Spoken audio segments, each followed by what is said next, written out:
오늘은 성찬 속에 나타난 우리의 신분이라는 말씀을 여러분에게 전하도록 하겠습니다. 2000년이 넘는 시간 동안 성찬식은 기독교에서 가장 중요한 의식이었습니다. 교회가 모일 때마다 그 모임의 정점은 항상 성찬식이었습니다. 예배의 가장 중요한 초점이 성찬식이었습니다. 성찬은 단순한 연중 행사가 아니었습니다. 사도행전을 읽어보면 계속해서 말씀하십니다. 함께 모여서 떡을 뗐다. 그걸 보면 그들이 모인 가장 중요한 이유가 떡을 떼기 위함이었다는 사실이 분명합니다. 설교를 듣기 위해 모였다는 것은 필수 이유가 아닐 수도 있습니다. 떡과 잔의 의미가 무엇일까요? 우리 모두는 압니다. 떡은 우리를 위해서 찢김당하신 예수님의 몸을, 그리고 잔은 우리를 위해 흘리신 예수의 피를 상징한다고. 하지만 성찬은 그 의미 이상의 또 한층의 의미가 더 있습니다. 성찬은 우리들에게 우리가 어떤 사람들인가, 그리고 우리는 어떻게 살아야 하는가를 가르쳐 줍니다. 즉 다시 말해서 우리는 성찬을 행할 때마다 우리의 신분을 발견하고 또 재발견하는 것입니다. 마태복음 26장 26절을 같이 보겠습니다. 이 구절에 보면 4가지 동사가 발견이 됩니다. 어떤 것인지 한번 읽어보겠습니다. 그들이 먹을 때에 예수께서 떡을 가지사 축복하시고 떼어 제자들에게 주시며 이르시되 받아서 먹으라. 이것은 내 몸이니라 하시고. 자, 4가지 동사를 한번 찾아보겠습니다. 먹다는 동사는 제외시키고, 자, 예수님이 떡을 취했습니다. 취하다. 그 다음에 축복하셨습니다. 축복하다. 떼다. 떼셨습니다. 그리고 주셨습니다. 다시 한번 복습하겠습니다. 취하다. 취하다. 그 다음에 축복하다. 떼다. 주다. 네. 이 4가지 동사를 통해서 우리는 기독교인의 신분에 대해서 분명히 배울 수 있습니다. 저는 오늘 여러분 모두가 우리 오늘 설교를 통해서, 그리고 오늘 설교 후에 있을 이 성찬식을 통해서 여러분의 신분을 발견 혹은 재발견하시기를 기도합니다. 자, 이 동사들을 하나씩 살펴보겠습니다. 첫 번째 동사 무엇입니까? 취하다. 가지다. 이 동사는 선택을 의미합니다. 여러분, 그리스도인들은 하나님께 선택받은 사람들입니다. 그리고 우리는 하나님께 선택받은 공동체입니다. 우리가 성찬식을 할 때마다 가게에 가서 빵을 선택합니다. 그리고 그 빵은 우리가 선택하고 교회 여기 테이블에 올림으로 해서 구별된 것입니다. 마찬가지로 이미 창세전에 이미 하나님은 우리를 선택하셨습니다. 에베소 1장 4절에 보면 곧 창세전에 그리스도 안에서 우리를 택하사 우리로 사랑 안에서 그 앞에 거룩하고 흠이 없게 하시려고. 네. 이 택함이 바로 하나님의 은혜의 선물이었습니다. 그리고 하나님은 우리를 선택한 뒤에 내가 너를 택했으니까 돈 좀 내라 이렇게 얘기하지 않으셨습니다. 대신 그분은 그분의 뜻대로 우리를 선택하시고 우리를 선택하신 뒤에 너무도 기뻐하셨다는 사실입니다. 예수님도 선택받은 분이라는 사실 여러분 아십니까? 이사야서 42장 1절에 보면 내가 붙드는 종, 내가 붙드는 나의 종, 내 마음에 기뻐하는 자 곧 내가 택한 사람을 보라. 내가 나의 영을 그에게 주었은즉 그가 이방에 정의를 베풀리라. 예수님이 세례 요한에게 세례를 받고 물 위로 올라오자 하늘에서 무엇이 들렸습니까? 음성이 있었습니다. 마태복음 3장 17절에 보면 이는 내 사랑하는 아들이요 내 기뻐하는 자라. 잘 들으세요. 이는 내 사랑하는 아들이요 내 기뻐하는 자라. 이 말씀을 통해서 성경은 우리에게 말씀하십니다. 이 메시지는 우리에게도 주어진 말씀입니다. 너는 내가 사랑하는 자다. 내가 너를 택했고 너는 내가 기뻐하는 자다라고 말씀하고 계시는 거 아시길 바랍니다. 여러분이 이 메시지를 정말로 들을 수 있다면 여러분의 삶이 바뀝니다. 어떤 사람들은 말합니다. 아무도 나를 사랑하지 않는 것 같아요. 모든 사람들은 나를 그냥 이용해 먹는 것 같습니다. 나는 주변 사람들에게 짐만 될 뿐입니다. 죽지 못해 삽니다. 아닙니다, 여러분. 이것은 사탄의 음성입니다. 이것은 우리의 자화상과 우리의 자존감과 우리의 미래의 삶을 파괴하는 목소리입니다. 이런 종류의 음성을 들을 때마다 여러분은 굳건히 서서 예수의 이름으로 그 음성을 물리치셔야 합니다. 대신에 하나님이 여러분에게 하시는 말씀에 귀를 기울이십시오. 너는 내가 택했고 나는 너 때문에 기쁘다. 나는 너를 택했고 나는 너 때문에 기쁘다. 어떤 사람들은 말합니다. 내가 하나님을 위해서 한 일이 없어요. 또 내 삶에 너무 형편없어요. 그래서 다른 사람은 몰라도 하나님이 나는 기뻐하지 않는 것 같아요. 아마도 하나님은 나를 볼 때마다 짜증나고 화가 날 거예요. 여러분 절대로 그렇지 않습니다. 하나님이 여러분을 선택하셨을 그 순간에도 여러분이 자격이 있어서 선택한 것이 아닙니다. 그때는 지금보다 더 나아서 선택한 게 아니란 말이에요. 여러분이 적극적으로 죄를 짓고 있을 그때에 하나님이 여러분을 선택하셨다는 것입니다. 여러분이 아직도 하나님의 원수였을 때에, 여러분이 아직도 죄인이었을 때에 예수님 십자가에서 돌아가셨다는 것입니다. While you were still sinners, while you were actively sinning, while you were the enemies of God, Jesus died on the cross. 그리고 선택하시고 난 하나님은 한 번도 후회하지 않으셨다는 사실입니다. 계속해서 여러분의 그 존재 자체를 기뻐하고 계십니다. 죄는 싫어하시지만 여러분을 여전히 사랑하고 기뻐하신다는 사실을 꼭 기억하시기 바랍니다.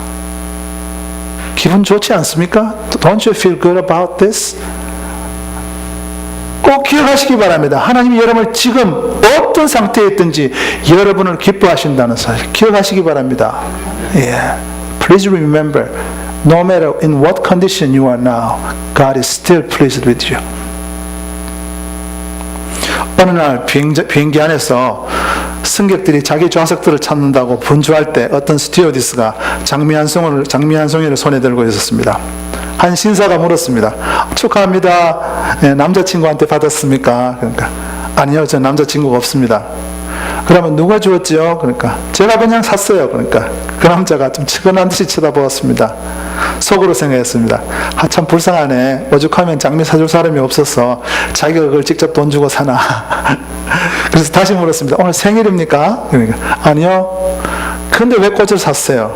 그러니까 그 스튜어디스가 얼굴에 한바구음을 지으면서 말했습니다. 오늘 아침에 일어나 보니까 제가 살아있다는 느낌이 너무도 놀라웠습니다. 그리고 이 직업을 갖고 있다는 사실이 너무 감사했습니다. 그리고 더 중요한 사실은 내가 사랑하는 승객들을 비행기 안에서 오늘도 섬길 수 있도록 내가 선택받았다는 사실이 너무도 기쁘고 감사했다는 사실입니다. 그래서 이 사실을 기뻐하며 축하하기 위해서 제가 돈을 주고 꽃을 한 송이 샀습니다. 혹시 여러분은 자기 자신을 위해서 꽃 한 송이를 사보신 적이 있습니까? 아우 돈 아까워. 여러분 자기 자신을 위해서 장미를 한 송이 사보신 적이 있습니까? 아니라면 이번 주에 한번 해보시기 바랍니다. 우리는 하나님께 선택받은 아주 특별한 존재입니다. 이것을 기뻐해야 됩니다. We have to celebrate. 우리는 하나님의 사랑과 기쁨의 대상이라는 사실입니다. 옆 사람에게 이렇게 말씀하시기 바랍니다. 집사님은 택함 받은 사람이에요. 눈빛은 거짓말하는 것 같아요. 저는 택함 한 번 더 집사님은 택함 받은 사람입니다. 우리가 떡과 잔을 받을 때마다 이 사실을 확인하는 겁니다. 우리는 선택받은 사람입니다. 예수님이 떡을 취하셨을 때 우리는 주님께 선택받은 사람입니다. 두 번째 동사는 이것입니다. 무엇입니까? 축복하다. 주님께서 떡을 취하시고 축복하셨습니다. 그리스도인들은 하나님께 축복받은 사람들입니다. 미래에 축복받을 사람이라는 뜻은 조금 있고, 실제 더 큰 뜻은 벌써 축복받은 사람이라는 뜻입니다. 예수님이 제자들과 최초로 성찬식을 가졌을 때 첫 번째 하신 일이 떡을 취하여 축복하신 일입니다. 마찬가지로 하나님이 여러분을 만드시고 세상을 창조하시고 나서 제일 먼저 하신 일이 축복하신 일이에요. 창세기 1장 28절을 보면 하나님이 그들에게 복을 주시며, 하나님이 그들에게 생육하고 번성하여 땅에 충만하라, 땅을 정복하라, 바다의 물고기와 하늘의 새와 땅에 움직이는 모든 생물을 다스리라. 이게 축복 아닙니까?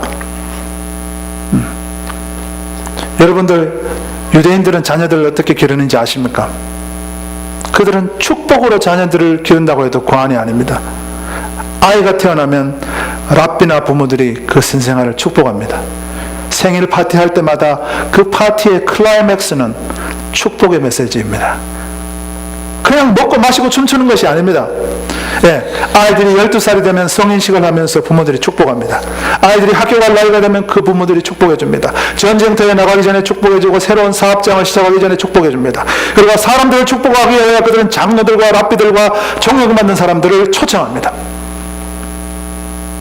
그리고 부모들은 죽기 전에 모든 자녀들을 일일이 축복합니다. 이 사람들은 축복이라는 일을 굉장히 심각하게 생각하는 것입니다. 성경에서도 이런 축복하는 행위의 예를 많이 찾아볼 수 있습니다. 기억하십니까? 아브라함, 이삭, 야곱, 그리고 또 다른 사람들이 죽을 때 그녀들의 자녀들을 축복했습니다. 여러분은 여러분의 자녀들을 축복하십니까? Do you bless your children? 오늘 제가 히브리서 11장 20절부터 읽을 때 놀라운 사실을 발견했습니다. Today I discovered something when I was reading Hebrews 11:20 and the followings. 믿음 있는 사람만 축복할 수 있다는 사실입니다. Only the people who have faith can bless others. 여러분, 남을 축복하시길 바랍니다. I hope you will bless others. 이런 것들을 통하여 우리가 무엇을 배울 수 있습니까? 바로 우리 모두는 하나님의 축복 속에 태어났다는 사실입니다. 그리고 우리는 이 축복을 누리는 삶을 살아야 돼요. 누리는 삶을 먼저 살고 그 다음에 다른 사람에게 그 축복을 전달해 주어야 한다는 것입니다. 다시 한 번 더. 우리가 축복 받았어요. 그 축복을 누려, 그죠? 누리고 그 다음에 다른 사람에게 그 축복을 전해주는 의무가 우리에게 있다는 것입니다. 이것이 바로 하나님이 우리에게 주신 삶입니다. 이것이 바로 하나님의 백성들의 삶입니다. 근데 어떤 사람들은 마치 자기가 저주받으려고 태어난 것처럼 말을 하면서 그렇게 인생을 살아갑니다. 그 얼굴을 보면 조금 구별이 될 때도 있어요. 옆에 사람을 한번 보고 말씀해 보십시오. 옆에 사람 보고 말씀합니다. 복받은 분을 만나서 무지 기쁩니다.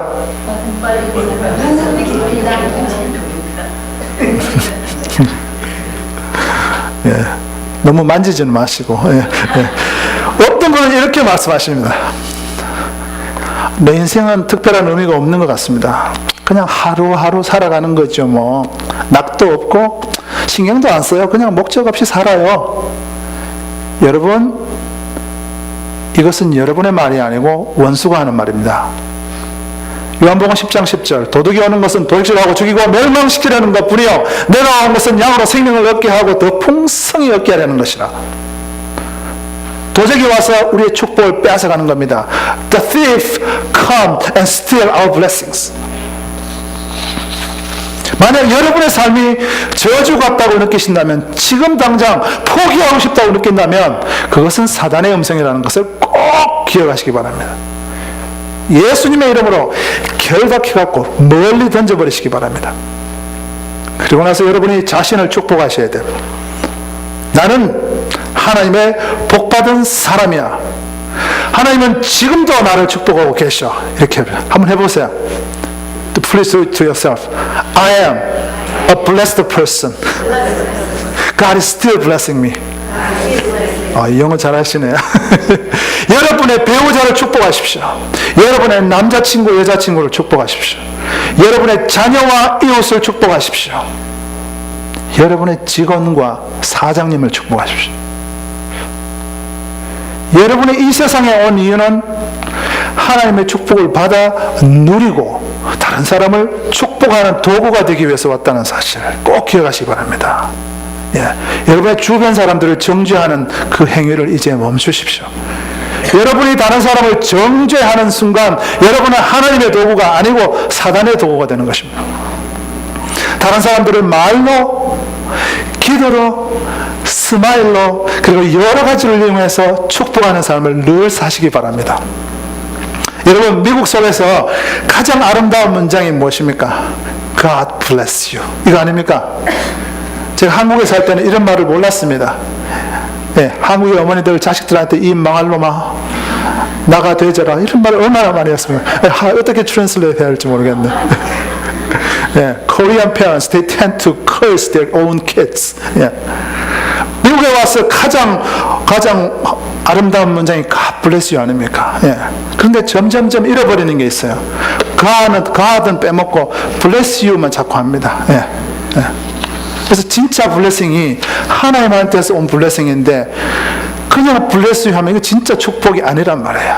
여러분은 성찬을 받으실 때마다 테이블 앞에 서실 때마다 이것을 기억하시고 진짜 축복을 주신 하나님을 찬양하는 여러분 되시길 바랍니다. 세 번째 동사가 무엇이었습니까? 떡을 떼다. 떼다, 찢다, 부수다, 뭐 다 똑같은 말입니다. 영어로 표현하면 다 break입니다. 세 번째는 떼다. 그리스도인들은 어떤 존재인가? 부수어지고 찢어져야 되는 존재다. 목사님 이때까지 잘 나갔는데 뭐 복 받았다 그래. 갑자기 부서지고 찢어. 요거를 몰라서 그리스도인들이 요거 얻어먹는 거예요. Because you don't know this part, because some people they backbite about us. 그리스도인들은 찢어지고 부서져야 하는 존재라는 거예요. 우리가 왜 부서지고 찢어져야 하는지 한번 추측해 보세요. 왜 부서지고 찢어져야 할까요? 왜 그런가 하면 남에게 주려면, 남에게 나누어 주려면 부서지지 않고 어떻게 줘요? 예수님도 자신을 우리에게 주시기 위해서 완전히 부서지고 찢어지셨음을 여러분 아시잖아요. 기드온이라는 사사의 이야기를 아십니까? 그가 전쟁터에 나갔을 때 그의 전략이 좀 흥미로웠습니다. 모든 군인들이 횃불을 항아리 속에 숨겨서 접근했습니다. 그리고는 항아리를 동시에 팍 깨니까 그 빛이 나와서 적들이 혼비백산하게 되었습니다. 여러분, 예수님을 마지막 순간에 예배했던 마리아라는 여자를 기억하십니까? 이 여자도 항아리를 하나 갖고 왔습니다. 그리고 그 항아리를 깨뜨렸을 때 그 비싼 향유가 나와서 그 온 집을 향기로 채웠습니다. 때문에 여러분, 부서짐과 찢어짐은 그리스도인의 삶에서 아주 중요합니다. 아주 중요합니다. 하나님이 우리를 부서지게 할 때 물론 아픕니다. 어떨 때는 그 지나친 통증 때문에 삶이 마비되는 것 같습니다. 하지만 그 고통은 기독교인에게 필요한 고통입니다. 그리스도의 삶 속에 꼭 필요한 것입니다. 고통을 좋아하는 사람은 아무도 없습니다. 그럼에도 불구하고 우리는 고통이 필요하고 부서짐과 찢어짐이 꼭 필요하다는 사실. 그것이 없으면 우리 속에 있는 빛이 바깥으로 나올 수가 없어요. 깨어짐이 없이는 우리 속에 있는 향기가 우리가 있는 곳을 채울 수가 없어요. 다른 사람이 우리의 향기를 맡을 수가 없어요. 여러분, 삶 속에서 부서짐과 찢어짐이 없었는데 거룩해졌다. 부서짐과 찢어짐이 없었는데 남들에게 존경받는 그리스도인이 있었다면 저한테 그 이름 갖고 와보십시오. 아무도 없습니다. 아무도 없습니다. 직접 마음의 상처를 겪어보지 않았는데 이웃의 상처를 이해할 수 있게 되었다는 사람 있습니까? 한 사람도 없습니다. 자신의 상처를 통과하는 동안 우리는 다른 사람을 이해하고 위로하고 격려할 수 있는 능력을 받게 되는 것입니다. 예수님도 또한 찢어지고 상처를 입었다는 사실 꼭 기억하세요. 주님이 떡을 떼시는 그 순간 그분은 곧 십자가에서 찢어지고 부서질 자신의 모습을 보고 있었습니다. 그분이 포도주 잔을 따르실 때 그 십자가에서 다 쏟아버리실 당신의 피를 보고 계셨던 것입니다. 십자가 사건 얼마 전에 주님께서 이런 말씀을 하셨습니다. 요한복음 12장 24절에 내가 진실로 진실로 너희에게 이르노니 내가 진실로 진실로 너희에게 이르노니 한 알의 미랄이 땅에 떨어져 죽지 아니하면 한 알 그대로 있고 죽으면 많은 열매를 맺느니라. 이 말씀이 바로 부서짐과 깨어짐에 대해서 얘기하고 있는 것입니다. 예수님이 깨어지고 부서졌기 때문에 우리에게 죄에 대한 용서와 구원이 우리에게 온 것입니다. 예수님이 찢어졌기 때문에 온 인류가 구원의 희망을 가질 수 있게 된 것입니다. 성경은 말씀하십니다. 우리도 또한 져야 할 각자의 십자가가 있다고 말씀하십니다. 여러분, 그 십자가를 피해서 도망다니지 마시기 바랍니다. 물론 힘이 드는 길입니다. 하지만 그 십자가를 어깨에 매일 준비를 하십시오. 여러분, 십자가에 못 박히셔야 해요. 그리고 깨어져야 해요. 쏟아져야 해요. 가루처럼 부서져야 해요. 그래야만 하나님께서 여러분을 다시 만들 수 있어요. 다시 주저해 가실 수 있어요. 예. 하나님으로부터 오는 그런 고통과 깨어짐을 경험한 사람만이 다음과 같은 기도를 할 수 있어요. 아버지의 뜻대로 마옵시고 내 뜻대로 마옵시고 아버지의 뜻대로 하옵소서. 마태복음 6장 39절. 이러한 과정을 통해서만이 여러분은 진정으로 주고 진정으로 나눌 수 있는 그리스도인이 되는 것입니다. 어떤 사람은 절대로 깨어지지 않으려고 노력을 합니다. 나는 절대로 안 깨어져. 어떤 사람들은 자신은 절대로 깨어질 필요가 없다고 주장합니다. 자신의 인생에 있어서 어떤 면에서도 절대로 변화되지 않는 사람들이 바로 이런 부류에 해당됩니다. 설교를 열심히 듣지만 그 설교와 자기 생활이 완전히 분리된 사람이 바로 이런 부류에 해당됩니다. 옆 사람 보고 이렇게 말씀하십시오. 머지않아 깨어질 것 같네요.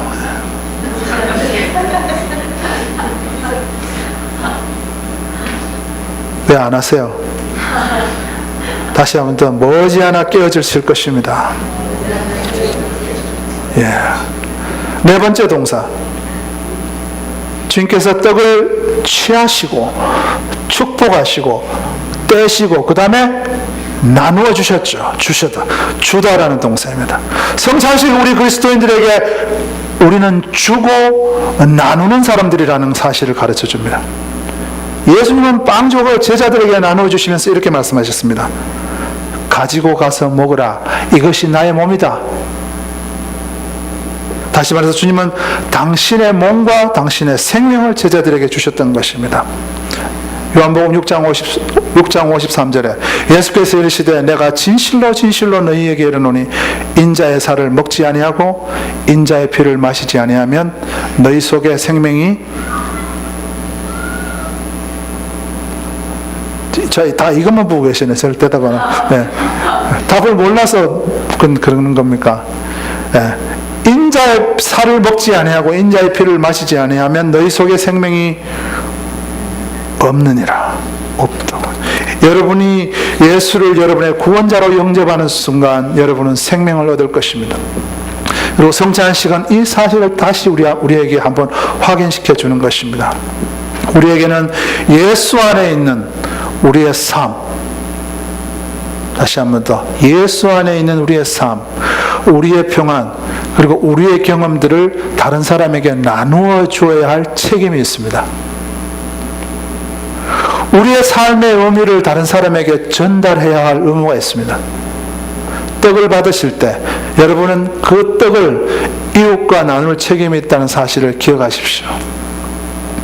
우리의 삶에 있어서 가장 높은 정점과 우리 존재의 최고의 클라이막스는 바로 주는 것과 나누는 것에 있습니다. 여러분 중에 혹시 아직도 내 것 붙들고 전혀 베풀지 않고 있는 분이 계시다면 그 믿음에 뭔가가 문제가 있어요. 여러분, 공산주의가 어떻게 생겼나 사람들은 이런저런 이야기를 합니다. 러시아 제국이 멸망해 갈 무렵에 러시아의 그리스도인들은 욕심꾸러기라는 소문이 있었습니다. 그리고 다른 사람들에게 아무것도 줄 모른다는 악명을 가지고 있었습니다. 이 때문에 그 괴물 같은 마르크스주의가 태어났을 때 걷잡을 수 없이 그 제국 전체에 퍼지게 됩니다. 결과적으로 그리스도인들이 주지 않았을 때 그 공산주의가 들어와서 강제로 주고 강제로 나누게 된 것입니다. 여러분, 진정으로 주는 삶을 살 때 마르크스주의 아니라 다른 어떤 것들이 봐도 우리 삶을 영향을 주지 못합니다. 네. 저는 교회 몇몇 분들이 주는데 탁월한 것을 보고 있습니다. 본인도 살기 팍팍한데 나누어 주기를 즐기는 분들이 있습니다. 본인도 바쁘고 피곤한데 교회를 위해서 집을 제공하고 온갖 봉사를 제공하는 사람들이 있습니다. 열심히 일해서 그 벌어들인 정말 아까운 재물을 보이지 않는 곳에 드리는 분들이 있습니다. 이런 분들은 벌써 성찬의 삶을 살고 있는 것입니다. 이런 분들은 벌써 남들이 모르는 기쁨을 체험하고 있습니다. 하지만 하나님이 그분들을 결코 잊지 않고 더 크게 축복해 주실 것입니다. 여러분, 늦지 않았습니다. 오늘부터 시작하시면 돼요. 주기 시작하세요. 여러분의 마음을, 여러분의 관심을, 어느 정도의 물질을, 여러분의 미소와 사랑을, 그리고 여러분의 격려와 무리가 되지 않는 약간의 선물들, 그리고 이러한 것들을 이웃과 나누세요. 그러시면 여러분 주위의 세상이 바뀔 것입니다. 꼭 기억하세요. 우리가 두 손을 갖고 있는 이유는 하나는 나를 돕고 하나는 남을 도우라는 것입니다. 예. 여러분, 성찬의 4가지 동사를 한번 복습해 보겠습니다. 답을 보지 마세요. 성찬의 4가지 동사. 첫 번째, 취하다. 술 취하다? 성찬의 4가지 동사, 취하다. 두 번째, 축복하다. 세 번째, 떼다. 네 번째, 주다. 이 4가지가 무엇을 의미합니까? 첫 번째, 우리는 선택받은 존재입니다. 두 번째, 우리는 복받은 존재입니다. 세 번째, 우리는 부서지고 찢어져야 합니다. 네 번째, 우리는 주고 나누어야 하는 존재라는 것입니다. 한번 기도하겠습니다.